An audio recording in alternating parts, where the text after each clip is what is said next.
changes component and also some the blood cell is very important to screen of some the disease.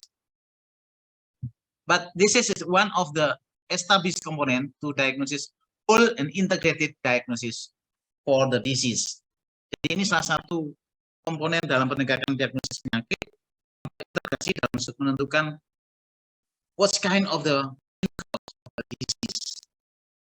Jadi kira-kira apa sih penyebab utama dari penyakit ini, apabila itu salah satu komponen itu bisa kita lihat dari pemeriksaan darah. Tentunya saya tadi lupa, sorry. Ini saya bikin ya.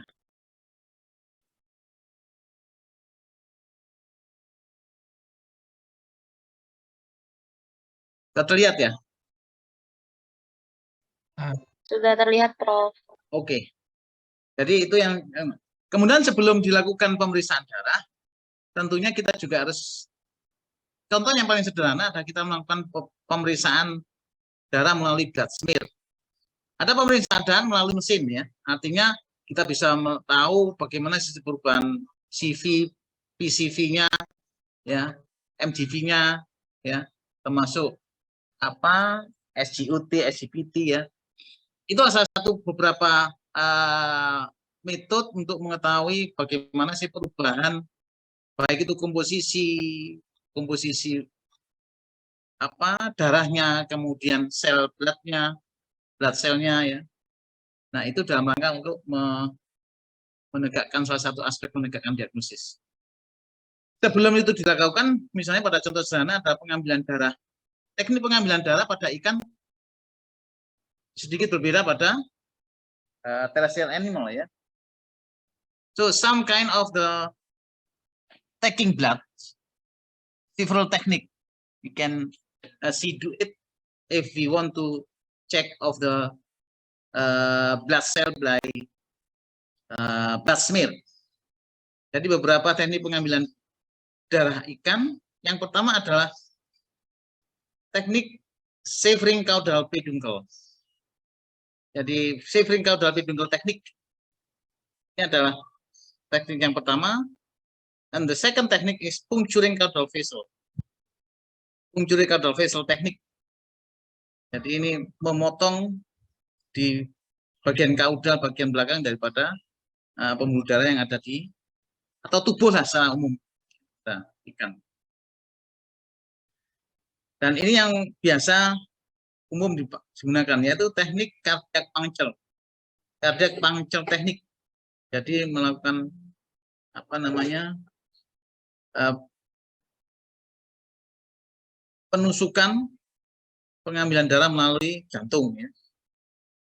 And then puncture aorta bagian dorsal. Jadi puncture aorta bagian dorsal jadi pemotong apa namanya penusukan aorta di bagian dorsal. Nah, biasanya teknik-teknik seperti ini bisa dilakukan pada ikan, kecuali pada beberapa mamalia laut ya. Kita perlu juga mengetahui teknik-teknik seperti itu, tetapi rasanya secara praktis itu rasanya tidak apa namanya terkait juga dengan conservation ya, konservasi ya. Sehingga rasanya kita hanya mengetahui secara teori. Nah, teknik-teknik ini harus didukung apabila dilakukan ulas darah tidak langsung. Jadi setelah Anda mendapatkan darah ini dengan teknik seperti ini tentunya juga tidak serta-merta kalau di lapangan langsung dilakukan katakanlah langsung blood smear begitu ya. Tetapi kalau kita masih perlu waktu untuk tidak tahu dengan pertimbangan apa, cara atau katakanlah tidak ada apa namanya alat atau apa instrumen yang bisa dilakukan kecuali hanya sekedar tabung apa cup yang 5 cc atau cup yang 3 cc gitu ya. Nah, sebaiknya ditambahkan antikoagulan. Ya, antikoagulan itu adalah supaya darah itu tidak menggumpal, namanya koagulan kan menggumpal. Nah, tadi ada beberapa ya yang Anda harus tahu, beberapa macam antikoagulan. Salah satunya adalah natrium sitrat cair, atau juga menggunakan ECTA atau heparin, amonium salat, macam-macamnya. Nah, yang pertama adalah teknik Severing caudal peduncle. Jadi teknik ini biasanya paling confirm itu apabila ikannya dalam ukuran yang relatif kecil ya, dengan bisa dilakukan dengan lebih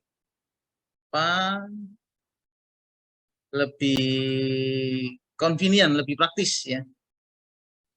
Kalau melalui penusukan jantung rasanya juga masih kecil ini organ jantungnya. Jadi teknik Severing caudal peduncle teknik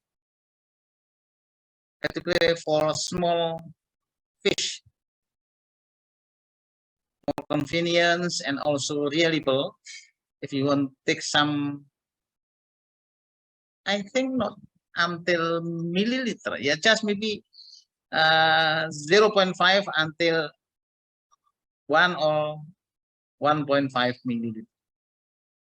Jadi karena ikannya masih kecil, biasanya kalau seperti ini kemudian dilakukan dengan penampungan menggunakan cup yang volumenya sekitar 1 cc ya.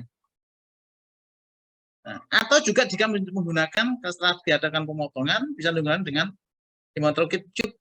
Jadi hematokrit ya. Ini ditempelkan saja, dia akan mengalir sendiri darahnya ya. Nah, pemeriksaan ini bisa dilakukan setelah itu bisa dilakukan pengambilan atau meneteskan darah yang diambil ini dalam, kalau kita ingin blood smear, dilakukan di preparat slide atau objek gelas ya, baik di blood tube seperti ini atau di hematokrit seperti ini. Ini adalah this is the Severing caudal peduncle. So for small fish and more convenient, we use the small tube like 1 cc tube or hematokrit tube. Kemudian yang berikutnya ada teknik puncturing caudal vessel. Puncturing caudal vessel. Ini biasanya memerlukan pengalaman ya, pengalaman bagi para praktisi di lapangan ya. Jadi ini tidak mudah karena memang di ikan itu pulsnya itu enggak begitu susah untuk dilakukan perabaan ya pada ikan ya. Tapi bagi mereka yang sudah biasa di lapangan dan punya banyak pengalaman, lama berpengalaman, dia bisa dilakukan ya. Karena kita tahu bahwa beberapa vaskularisasi atau pembuluh darah yang mengvaskularisasi itu ada di bagian dorsal, dia ada juga di bagian ventral. Nah, khususnya di daerah belakang atau caudal ya. Teknik seperti ini. This is the puncturing caudal vessel. So we need a lot of experience in the field. If some the expertise in the field though, and long experience, that's more easier. Not so easy to feel some pulse of blood pressure of fish. Jadi sebetulnya ini kesulitannya adalah bagaimana tingkat mengetahui kepekaan untuk bisa melihat puls daripada tekanan darahnya. Bagi pengalaman yang lapangan itu biasa dilakukan.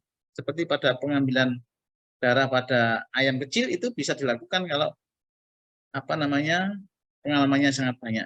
Walaupun ayam masih umur 1 bulan, umur 1 hari bisa dilakukan. Nah, ini adalah puncturing caudal vessel. Nah, seperti ini. Kemudian yang berikutnya adalah ini yang umum ya, cardiac puncture. Jadi penusukan pada jantung. Jadi ikan itu jantungnya itu ada di cavum thoracalis, di bawahnya apa namanya? Di bawahnya cavum yang ada di operculum ya. Jadi di penutup insang ya. Tapi di bagian ventral ya. Jadi ini adalah apa namanya? Pengambilan darah pada dengan penusukan pada bagian jantung. Ya. Jadi relatif kalau ini dengan ikan yang kecil seperti ini maka bisa dilakukan pengambilan dengan siring atau needle dan siring 1 cc itu ya. Ini adalah cardiac puncture. Di lokasinya ada di bagian ventral atau biasanya kalau mengalami kesulitan itu biasanya dilakukan dengan membuka operculum ini. Biasanya membuka operculum ini kemudian dilakukan penusukan ke arah ventral dari arah dorsal. Jadi dibuka operculumnya karena biasanya sini handicapnya ada di tulang. Di sini ada tulang yang keras. Yang itu kalau kita tidak tahu di antar tulang itu ada foramen, ada semacam apa namanya bagian yang tidak tercover oleh tulang. Itu yang agak sulit untuk ditembus. Karena kecil ya, space yang di antara tulang itu, sehingga perlu latihan atau perlu pengalaman ya. Yang paling mudah ya dibuka operculumnya, kemudian dilakukan penusukan pakai dari dorsal ke ventral. Itu yang bisa, karena kita perlu pemeriksaan darah itu kan tidak perlu volume besar ya. Baik melalui mesin maupun melalui ulas darah itu tidak terlalu butuh volume darah yang banyak. Ini adalah teknik cardiac puncture. If we want to examine blood, the changes of blood composition and also the changes of blood cell, we should not to need the big volume to take blood. Jadi tidak perlu volume darah yang besar untuk bisa mengetahui bagaimana perubahan komposisi darahnya, sel darahnya. Ya. Saya katakan komposisi darah ya termasuk apa namanya, bagaimana ICV-nya, MC-nya, SGOPT, pemeriksaan itu ya perlu. Nah, kemudian yang berikutnya adalah puncture alta bagian dorsal. Jadi sebetulnya ini adalah di ikan itu vaskularisasi itu ada di bagian ventral, juga ada di bagian dorsal. Nah, ini yang ada di bagian dorsal. Jadi juga perlu pengalaman dan perlu jam terbang ya.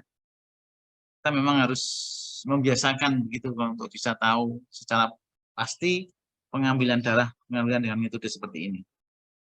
Yang paling banyak dipakai ya tadi caudal puncture ya, sama dengan dan juga cardiac puncture ya, caudal puncture, kemudian caudal apa namanya? Ya, vagal peduncle severing dari pemotongan pada bagian caudal tubuh ikan dan melalui penusukan jantung ya. Kemudian teknik pembuatan hapusan darah. Jadi kelihatannya sederhana, tapi kalau Anda tidak membiasakan, ini utamanya bagi Anda nanti misalnya pada tugas akhir membuat skripsi, terus kemudian melihat penelitiannya yang berkaitan dengan pemeriksaan darah, Anda harus mulai sekarang harus latihan. Kelihatannya sepele atau kelihatannya sederhana, tapi kalau tidak dilakukan atau tidak dibiasakan, hasilnya pasti bagus ya, jelek ya. Jadi yang pertama harus disiapkan adalah objek gelas, kemudian darah yang diambil itu yang sudah katakanlah kalau hasil ulas darah itu akan lebih baik apabila langsung dilakukan ulas ya, tanpa adanya tambahan zat antikoagulan. Kalau itu bisa cepat dilakukan ya.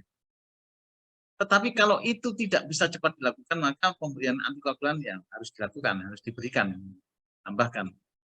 Nah, setelah dilakukan pengambilan darah, kemudian diteteskan di objek gelas. Kemudian dilakukan ulas. Nah, biasanya secara umum biasanya dengan objek gelas yang lain dilakukan tetesan pada objek gelas, kemudian tidak perlu banyak-banyak ya, satu drop aja, satu pentol korek gitu ya. Karena kan tidak perlu banyak ulas itu. Semakin tipis ulasannya akan semakin bagus karena semua komponen sel darahnya itu akan merata dan akan tipis, kemudian tidak numpuk-numpuk gitu ya sel darah. Dia akan semakin jelas pada saat kita lakukan pemeriksaan, baik itu terkait dengan perubahan komposisi sel darahnya maupun adanya antigen atau agen infeksi yang ada di dalam. Bisa kita amati mungkin di sel darah merahnya, mungkin di sel darah putih, mungkin di plasmanya, begitu ya. Itu yang bisa dilakukan. Nah, setelah diteteskan satu pentol korek situ, kemudian dilakukan ditempel objek gas yang lain, ditempelkan di darah yang sudah diteteskan tadi, dibiarkan sampai dia menyebar merata ke ujung objek gelasnya.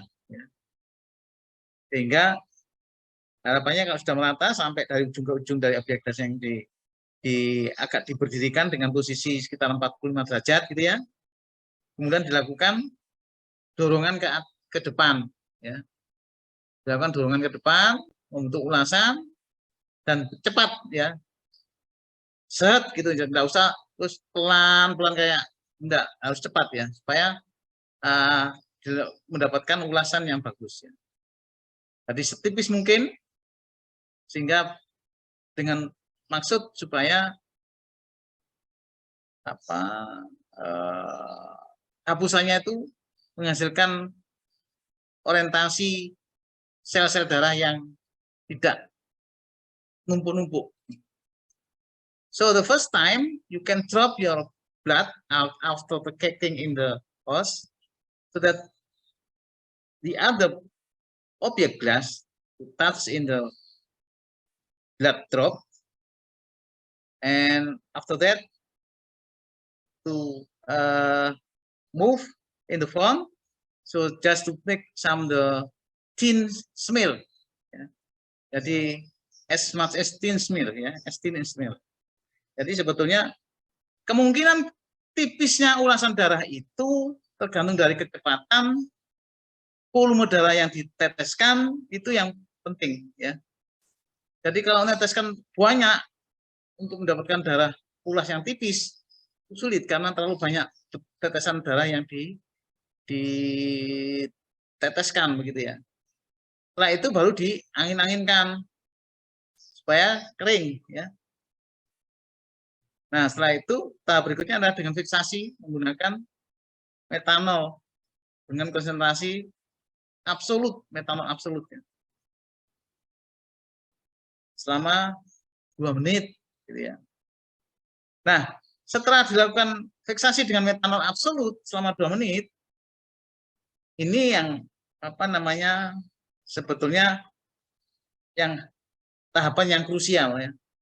Setelah melakukan fiksasi metanol absolut ini sudah nggak usah khawatir dengan apabila ingin diwarnai begitu ya, dengan pewarnaan tertentu ya.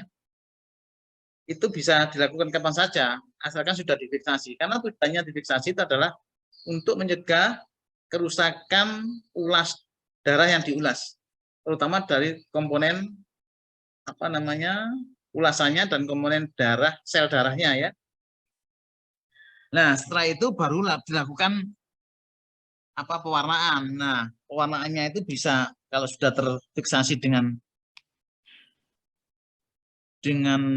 metanol absolut itu bisa dilakukan kapan saja begitu ya.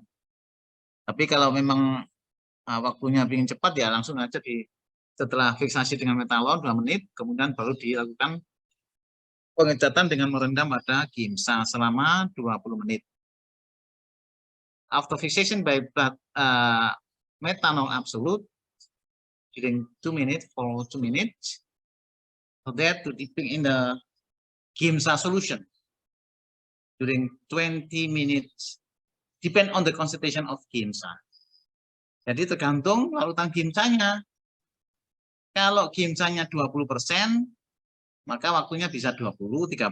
Tetapi waktunya bisa 30 sampai 40. Tetapi kalau GIMSA-nya 40%, lebih cepat ya.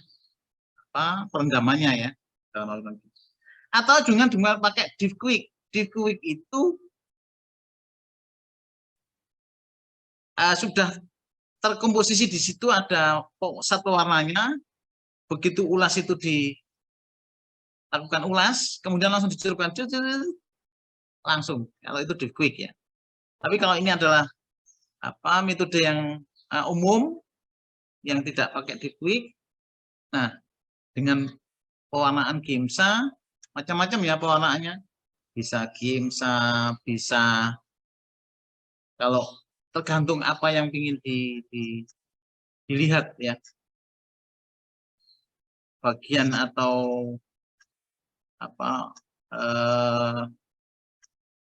darah atau uji apa yang ingin diuji, yang ingin dilihat, maka larutannya bisa GIMSA, bisa larutannya lain selama 20 menit. Kalau itu 20 menit ini tergantung ya, karena larutan GIMSA itu ada yang sudah terpakai, ada yang lama sudah dilarutkan dengan cairan sehingga disimpan karena memang baru dipakai. Itu sangat mempengaruhi kualitas ya. Apabila sudah lama baru dipakai kemudian disimpan supaya nanti bisa dipakai lagi, nah itu biasanya kualitasnya pasti menurun dengan berjalannya waktu. Tapi kalau GIMSA-nya masih baru dibuat,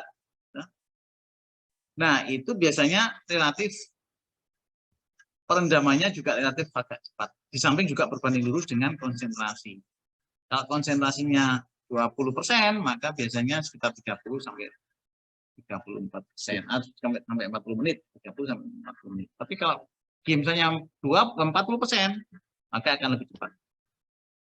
Setelah itu baru dilakukan pembilasan ya pada tap water, pada air mengalir.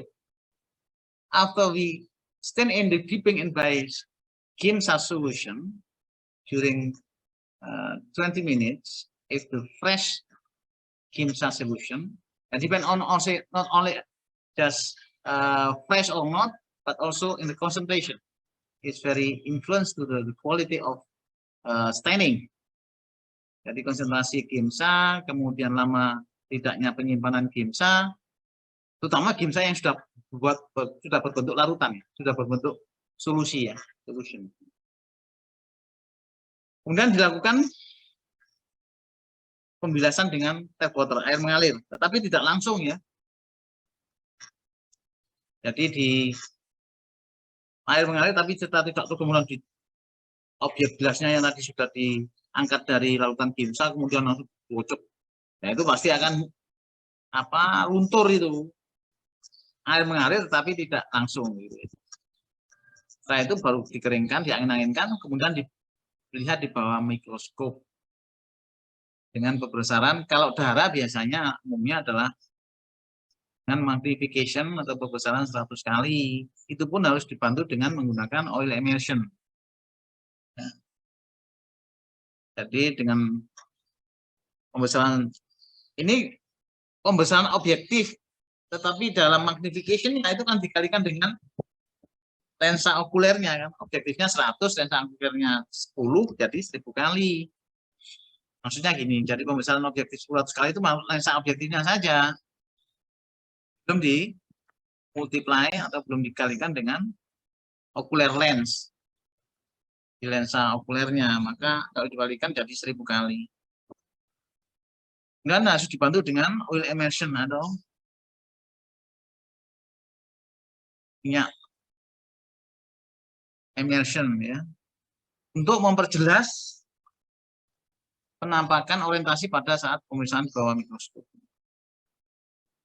Nah, beberapa sel skema darah ikan seperti ini Jadi baik dari size-nya maupun dari komposisi yang ada di dalamnya, baik intinya, Anda lihat di sini, kalau sudah kering, kemudian diperiksa di bawah mikroskop, akan Anda dapatkan sel darah merah ikan itu seperti ini. Seperti sel darah merahnya bangsa unggas ya. Unggas. Jadi berinti ya. Yang panel E ini. E kecil ini. Kemudian yang ukurannya lebih kecil lagi, tetapi dengan komposisi intinya lebih besar, maka ini dari jenis limfosit. Kemudian pada jenis yang lain, ini juga selnya lebih besar dari limfosit, tetapi jika sel intinya lebih besar daripada eritrosit. Ini adalah jenis monosit. Kemudian ini adalah yang ini adalah trombosit. Trombosit lebih kecil ya. Trombosit lagi. Kemudian yang bergranul seperti ini, nah ini bisa ada neutrofil, ada eosinofil ya. Dari E sampai F ini yang bergranula ya. Sel granulosit, jadi ada eosinofil, neutrofil ya. Bisa apa namanya? Bergranula sel darahnya. Sel darahnya ya. Kemudian intinya juga relatif apa namanya? Bukan bentuknya adalah polimorfo ya, polimorfo. Jadi tidak seperti pada inti pada eritrosit maupun pada limfosit maupun pada monosit. Nah, ini kira-kira sel-sel darah yang Anda dapatkan setelah Anda lakukan blood smear ya. Lakukan ulas darah. This is the red blood cell composition in the fish after you got blood smear. Nah, perubahan sel darah ini menampakkan atau merepresentasikan beberapa kausa atau penyakit. Kalau misalnya parasitemia, maka biasanya khususnya pada cacing biasanya eosinofilnya tinggi, begitu ya. Kalau pada misalnya pada virus rata-rata biasanya tingkat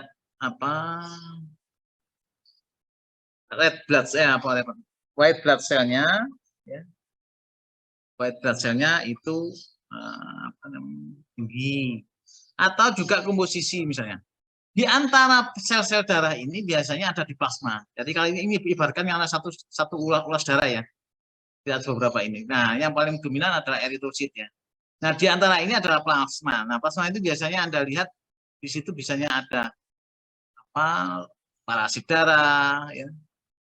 Atau di dalam selnya ini, sel darahnya ini juga ada misalnya di eritrositnya, bisa di leukositnya ya. Jadi leukositnya itu ya tadi itu bisa limfosit,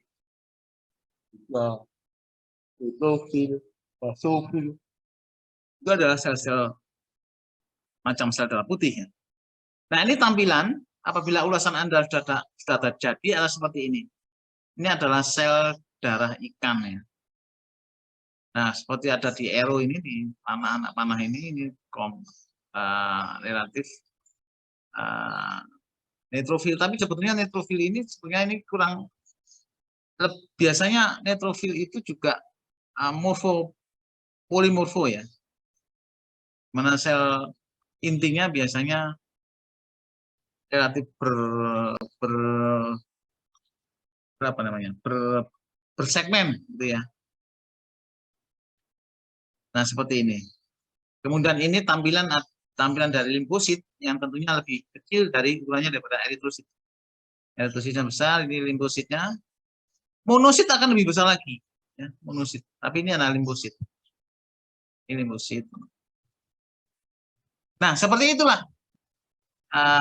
hasil pada saat Anda melakukan, dan ini mesti harus dibantu dengan penggunaan oil immersion ya, atau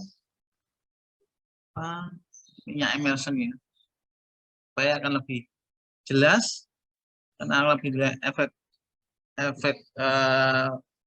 kejernihan dari orientasi yang ada dilihat di bawah mikroskop. Jadi ini yang bisa Anda lakukan pada saat Anda lakukan pemeriksaan darah. Di samping itu juga Anda lakukan dengan kualitas menggunakan tadi mesin pemeriksaan darah. Anda kan sudah dapat patologi klinik, kan? Sudah dapat patologi klinik? Sudah, Prof. Sudah, Nah, Prof. itu kan Anda mesti dikasih contoh kan, darah itu dimasukkan ke dalam mesin gitu ya. Misalnya akan muncul tuh hasil pemeriksaannya itu ya. Nah, disamping dengan itu, terus kemudian ditunjukkan dengan pemeriksaan kelas darah. Itu adalah semacam integrated ya, integrated examination, particularly in the blood, namanya pada darah. Nah, itu yang bisa Anda lakukan tatkala itu adalah berhubungan dengan bagaimana perubahan komponen darah terkait dengan pengaruh gen infeksi. Sehingga pemeriksaan-pemeriksaan yang awal itu adalah pemeriksaan-pemeriksaan yang memberikan arahan atau memberikan guidance untuk menjurus pada suatu pemeriksaan penyakit tertentu. Maka dari itu tidak hanya seperti orang aja contohnya. Kalau Anda misalnya ada disinyalir ada gangguan, ada infeksi, begitu kan mesti Anda masuk rumah sakit, yang diambil pasti darah, kemudian air kencing, kemudian kadang-kadang sekutum, terutama kalau darah. Jadi tujuannya ya itu tadi. Karena di darah itu pun juga bisa dilihat bagaimana sih tingkat perubahan itu mencalonkan, baik itu penyakit yang sifatnya patogenik maupun yang sifatnya degeneratif ya, penyakit degeneratif bukan karena patogenik ya. Itu yang bisa dilakukan pemeriksaan darah untuk menopang diagnosis. Itu saja hari ini praktikumnya. Ada pertanyaan? That's all today practice in the blood examination, particularly in the blood smear. Not only blood smear, and actually just the integrated diagnosis by blood examination, like the machine hematological value, and also blood smear, and integrated from some diagnosis identifying some pathogenic agent to influence after the condition of blood composition is very important. Jadi sebetulnya integrasi antara pemeriksaan blood smear, hematological value pada mesin blood examination itu keniscayaan ya bagi adanya diagnosis secara terintegrasi. Itu pun harus ditopang dengan pemeriksaan-pemeriksaan lain. Misalnya pemeriksaan urin, pemeriksaan sputum, pemeriksaan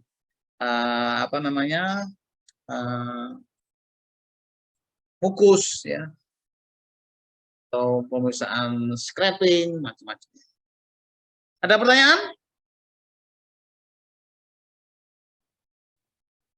Kalau tidak ada, hari ini praktikum sampai di sini. Kita ketemu di Kamis depan ya. Oke. Terima kasih atas perhatian Anda.